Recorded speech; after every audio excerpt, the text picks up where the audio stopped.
Pre mňa Tim Burton je skvelý v tom, že on vlastne ožíva mŕtve veci, dáva im život, niečo, čo už, dajme tomu, ako keby už bolo na tej druhej strane.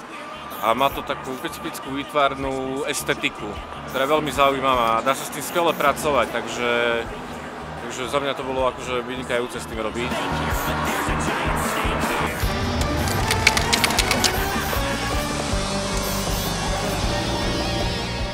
Ten proces vlastne začína tým, že potrebuješ tú stenu dať do nejakého stavu, aby to bolo funkčné, aby to fungovalo čo najlepšie a potom prebehne klasicky nejaký základný náčrt a potom sa to pomaličky začne vyfarbovať ako taká omalovanka a postupne to proste rastie do nejakého finálu. Ono tam v podstate bolo dané, že by tam mali byť dva konkrétni herci.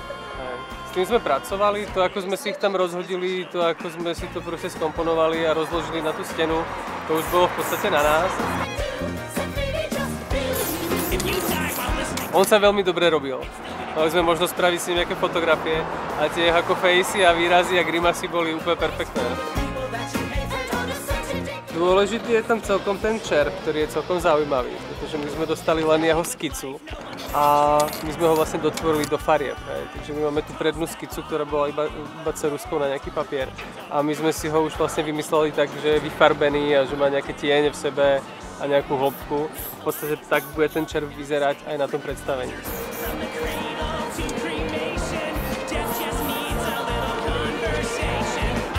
Tak namalovať ženu je vždycky ťažšie, samozrejme, už samo o sebe a dávali sme si pozor na to, ako ju stvárnime, takže každý detail tam bol odvedený 100%. Ale našťastie sme si dneska odchytili a povedala, že to je skvelé, schválila to, takže my sme moc radi za to.